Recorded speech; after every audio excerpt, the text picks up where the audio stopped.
Hello বন্ধুরা, এই যে দেখো সজনা পাতা আর কি উপকরণ লাগবে সেগুলো বলে দিচ্ছি।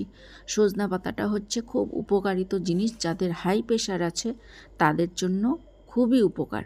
তো সজনা পাতাগুলোকে নিয়ে নিয়েছি, আর এদিকে কাঁচা বাদাম, পেঁয়াজ, রসুন আর শুকনো লঙ্কা, কাঁচা লঙ্কা।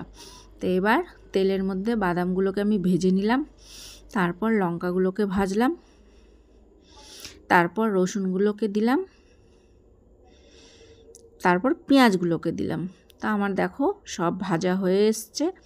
এবার নামিয়ে নিলাম। তারপর সজনা পাতাগুলোকে ছিঁড়ে ভালো করে ধুয়ে এনে এবার তেলে আমি ভাজবো, সুন্দর করে ভাজবো যাতে শাকের মতন হয়ে যায় ভাজাটা। তো এই যে দেখো আমার ভাজা হয়ে আসছে, এবার নামিয়ে নিলাম। এবার শিলপাটাতে আমি এগুলোকে বেটে নেব। তো আগে এগুলোকে বাটবো, তারপর পাতাটাকে বাটবো। তো দেখে নাও, এই যে বেটে নিলাম।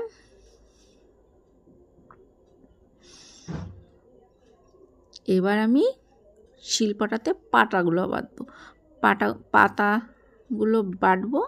আর পাতাগুলো খুব পিছলা, তো তাই আলাদা করে বাটলাম। তো এবার বাটা হয়ে গেছে। এখানে সর্ষের তেল, লবণ দিয়ে কিছুটা পেঁয়াজ ভাজা রেখেছিলাম, এগুলোকে সুন্দর করে মাখবো। মেখে গরম গরম ভাতের সাথে খাবো। খেতে যা স্বাদ কি বলবো তোমাদেরকে, তোমরাও একদিন বানিয়ে খাবে।